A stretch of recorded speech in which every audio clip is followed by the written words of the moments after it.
Welcome. कैसे आप लोग? उम्मीद करते बहुत अच्छे होंगे या अच्छे होने का नाटक कर रहे होंगे। आज हम लोग चैप्टर 6 लेकर आए हैं, पॉलिटिकल पार्टी सिविक्स का लेक्चर नंबर 1।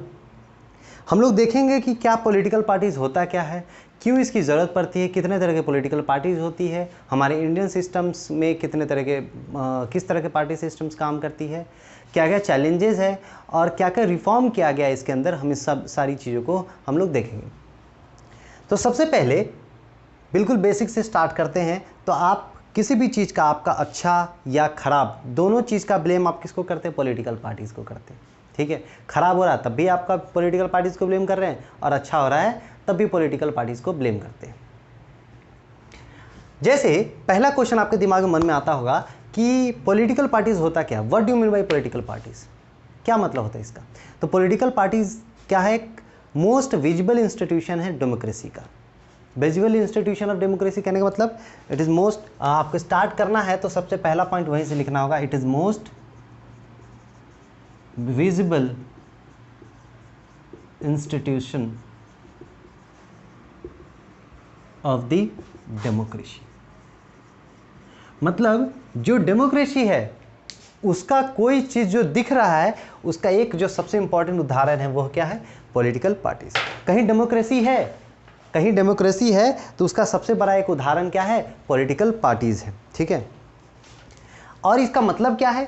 अब पॉलिटिकल पार्टीज, आपको पता है कि इसमें बहुत सारे लोग मिले होते हैं, है ना? तो political party is a group of people who come together. Group of people है, वो एक साथ आ रहे हैं। क्यों? To contest election. केवल इलेक्शन लड़ना ही काम है क्या? नहीं, इलेक्शन लड़ने के बाद जीतना and whole power in the government, और अपनी सरकार बनाना। क्योंकि सरकार बनाएंगे तभी वो अपने क्या चीज़ को करेंगे। तब आप इसके बाद तीसरा पॉइंट आपको लिखना है, so that they can make policies and programme. ठीक है ना, ताकि वो लोग पॉलिसीज और प्रोग्राम बना सके। अब बात कर रहे हैं कि इसके अंदर कंपोनेंट्स क्या होता है। इसका कंपोनेंट क्या होता है? तो पहला कंपोनेंट लीडर, जो सबसे मोस्ट इंपॉर्टेंट पार्ट है इसका। उसके बाद इसके मेंबर्स के बिना कोई भी लीडर कुछ नहीं कर सकता। And third one is followers. Just like 3 लोग हैं। एक मान लीजिए, जैसे अगर आप बीजेपी की बात करते हैं तो नरेंद्र मोदी हमारे प्रधानमंत्री, ये क्या है? लीडर है। नरेंद्र मोदी लीडर है। ठीक है, आपके आसपास इसके मेंबर होंगे, कुछ लोग बीजेपी के मेंबर होंगे, किसी किसी पार्टी के मेंबर होंगे, सदस्य तो मेंबर होंगे। ठीक है, लाइक यू। और लाइक मेंबर आप कोई भी ले लीजिए, जैसे प्रेसिडेंट है यहाँ के, प्रेसिडेंट, पार्टी प्रेसिडेंट जो होंगे वो मेंबर है। और लाइक आप है बीजेपी के फॉलोअर, तो आप क्या हो गए? फॉलोअर। मतलब आप मेंबर नहीं हैं लेकिन उसकी आइडियोलॉजी को फॉलो कर रहे हैं। अब आपको आगे आएगा, आपको पढ़ना होगा आइडियोलॉजी। आइडियोलॉजी क्या होता है? बेसिकली पार्टी अपने आप को बताती है कि हम इस विचारधारा के पार्टी है, हम इस विचारधारा पे काम करते हैं। जैसे भारतीय विचार पार्टी की बात करें तो ज़्यादातर पार्टी किस विचारधारा की है? सेक्युलर विचारधारा की है। ठीक है, उसका सबसे बड़ा दिखाता है कि वो सेकुलरिज्म है। ठीक है, लेकिन अगर बीजेपी की बात की जाए तो अपने आप को हिंदू विचारधारा की पार्टी को दिखाता है। उसी तरह सदुद्दीन ओवैसी की पार्टी है, वो दिखाता है मुस्लिम विचारधारा की पार्टी। तो आइडियोलॉजी क्या है? एक तो ये रिलीजन के हिसाब से आइडियोलॉजी, और क्या आइडियोलॉजी, इकोनॉमिक दृष्टिकोण से क्या आइडियोलॉजी है। तो कुल मिलाकर आप देखिएगा, सबका आइडियोलॉजी पढ़ेंगे हम लोग आगे तो देखेंगे कि सबका ऑलमोस्ट मिला जुला के सबका सेम ही है। ठीक है, यहाँ तक क्लियर है? हम क्या पढ़े अभी कि what do mean political parties. Political parties क्या होता है? पॉलिटिकल पार्टीज क्या है? ग्रुप ऑफ पीपल्स है, वो coming together, they are coming together for what? They are coming together for the to contest election and hold power in the government. और पावर बनाने के बाद क्या है? They make policies and programme for the nation and for the state, right. और सब start कहाँ से करना था? It is most visual institution of the democracy. ये सबसे विजुअल इंस्टीट्यूशन है किसका? डेमोक्रेसी का। क्लियर है? चलिए, इसके बाद हम लोग पढ़ेंगे। देखिए जी, यहाँ पे ये दे कांट लिखा गया है, मैंने बोला है लेकिन दे कैन, वो कांट नहीं होगा, वो सही कर दीजिएगा। So they can make policies and program. चलिए, फंक्शन ऑफ पॉलिटिकल पार्टीज। क्या फंक्शन होता है, क्या क्या काम करती है पॉलिटिकल पार्टी। तो बेसिकली जो फोरमोस्ट उसका वर्क है, political parties fill political offices. जो फोरमोस्ट जॉब है उसका क्या है, political parties fill political offices. ठीक है, मतलब जो पॉलिटिकल ऑफिस है उसको बढ़ा, एंड एक्सरसाइज पॉलिटिकल पावर्स। जो पॉलिटिकल पावर दिया, कॉन्स्टिट्यूशनल पावर दिया गया है उसको एक्सरसाइज करता है। ठीक है, अब हम एक एक करके देखते हैं। पहला काम क्या है, कंटेस्ट इलेक्शन। जो इंपॉर्टेंट, सबसे इंपॉर्टेंट काम में से एक है वो क्या है, इलेक्शन को लड़ना। ठीक है, अब इलेक्शन कैसे लड़ती है, तो कैंडिडेट होता है, आप उसको कैंडिडेट को चूज करते हैं। आप देखते होंगे इंडिया के अंदर क्या है, बेसिकली जो बड़े लीडर्स है, टॉप लीडर्स है उसके, वो कैंडिडेट को चूज करते हैं कि ये कैंडिडेट यहाँ से लड़ेगा। ठीक है ना, तो क्या करती है parties put candidate from who voters choose. Party क्या करती है, कैंडिडेट को डालती है कि ये कैंडिडेट है हमारा, आप इसको चूज करिए। ठीक है, कौन डिसाइड करता है ये, तो top leader choose candidate. Top leader decided who will contest from where. ठीक है, इसके अलावा ये तो इलेक्शन लड़ने का काम, उसके अलावा क्या है, पॉलिसीज एंड प्रोग्राम बनाती है पार्टीज।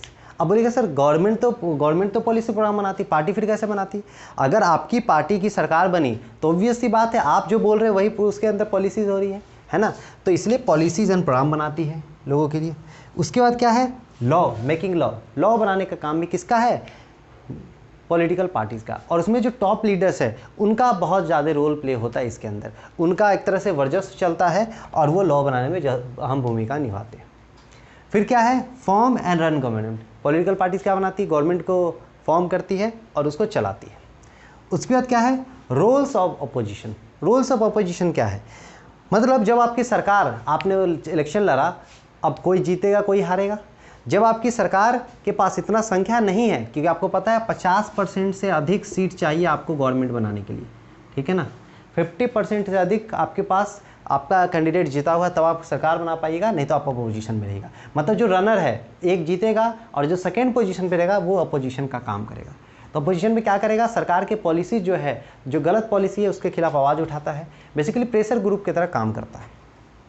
उसके बाद 6 क्या है, शेप पब्लिक ओपिनियन। अब इस लाइन का मतलब क्या है, शेप पब्लिक ओपिनियन। अब पब्लिक चाहता है कि उसके गली में रोड बने, तो वो काम किसका है, पॉलिटिकल पार्टीज उसको एक तरह से वो सोचो और वो उसने बनाने का काम किया। पॉलिटिकल ये लोग सोचते हैं कि यहाँ पे हॉस्पिटल होता तो ये काम होता, अब लोग सोच रहे हैं हॉस्पिटल होगा और इनकी सोच को वो इम्प्लीमेंट करता है, तो इसलिए इसको हम लोग क्या बोलते हैं, शेप पब्लिक ओपिनियन।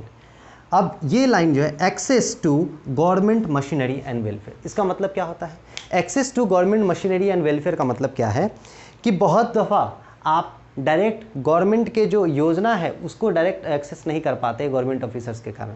तो आप क्या करते हैं, इसके लिए आप गवर्नमेंट ऑफिसर से जाने के बजाय पॉलिटिकल पार्टीज़ के पास जाते हैं, लीडर्स के पास जाते हैं अपना पैरवी लगवाने के लिए, है ना। तो वो एक तरह से दोनों के बीच में लिंकिंग का काम कर रहा है। आप गवर्नमेंट जो आपकी मशीनरी है, गवर्नमेंट जो पॉलिसीज़ है, गवर्नमेंट जो प्रोग्राम है, उसके प्रोग्राम को आपको ईजिली एक्सेस कराने में मदद करता है। कौन है, तो वो पॉलिटिकल पार्टीज़ है।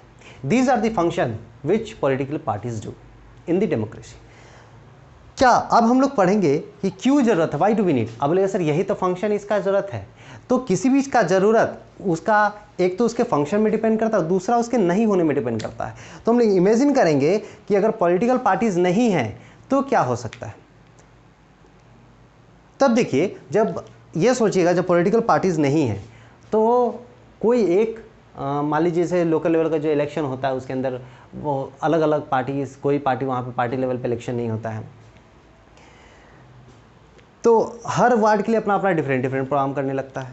जैसे मान लीजिए अगर इंडिया लेवल पे ही बात करें, अगर इंडिया लेवल पे कोई पार्टी नहीं हो, ठीक है, तब इलेक्शन हो रहा है, तो आप क्या कर पाइएगा, मान लीजिए ऐसा करके 10 कंस्टिट्यूएंसी है, ठीक है, पूरे इंडिया में,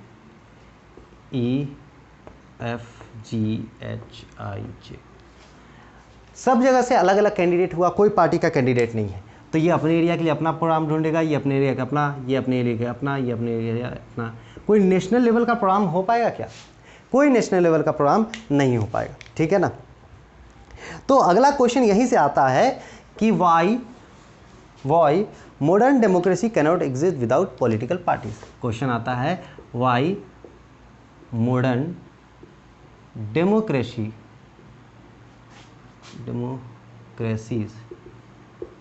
डू नॉट या cannot exist without the political party.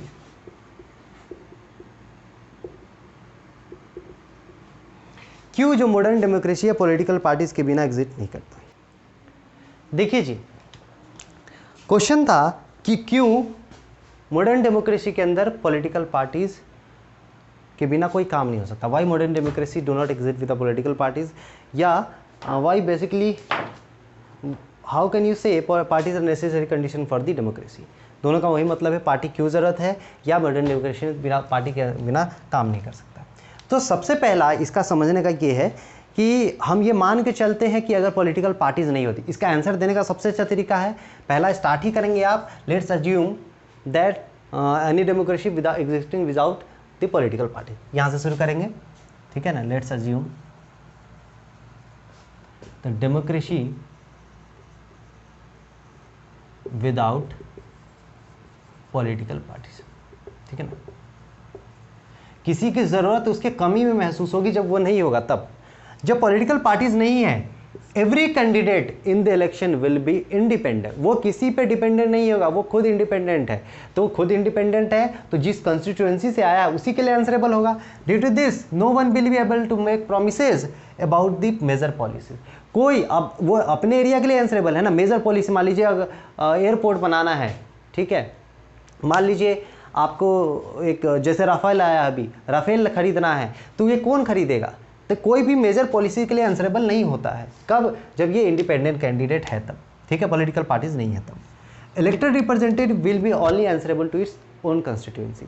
जो कैंडिडेट जीता है, जो रिप्रेजेंटेटिव जीता है, वो केवल अपने कंस्टिट्यूएंसी के लिए आंसरेबल होता है, ठीक है। इसलिए हम बोल सकते हैं कि no will be answerable for the entire country and no will for be the responsible for the whole country, ठीक है। पॉलिटिकल पार्टीज नहीं है तो सारा कैंडिडेट इंडिपेंडेंट है, इसके कारण कोई मेजर पॉलिसीज़ नहीं बना सकते हैं। कोई सब जो अपना कैंडिडेट जीता है वो केवल अपने लोकल कंस्टिट्यूंसी के लिए क्या है, आंसरेबल है, और कोई भी पूरे इंटायर नेशन के लिए आंसरेबल नहीं होता है। तो ये सब कमी के कारण हमको पॉलिटिकल पार्टीज होना ज़रूरी है कि एक पॉलिटिकल पार्टी है, सारे उसके कैंडिडेट है, अब उनसे हम जवाब पूछेंगे, वो फॉर्मेशन करेगा पूरे इंटायर कंट्री के लिए मेजर पॉलिसीज़, ठीक है। यहाँ तक आपको समझ में आया कि पॉलिटिकल पार्टीज़ क्या होता है, उसका फंक्शन क्या है, पॉलिटिकल पार्टीज़ के बिना कैसा दुनिया हो सकता है, ये सारी चीज़ें आपको समझ में आई होगी, ठीक है। अगले लेक्चर्स के अंदर हम लोग देखेंगे पार्टी सिस्टम्स को, और कोई भी पार्टी, नेशनल पार्टी और स्टेट पार्टी कैसे होती है, इन चीज़ों को हम लोग समझेंगे। तब तक अपना ख्याल रखिएगा, सुरक्षित रहिएगा। Thank you very much. जय हिंद, जय भारत, जय बिहार।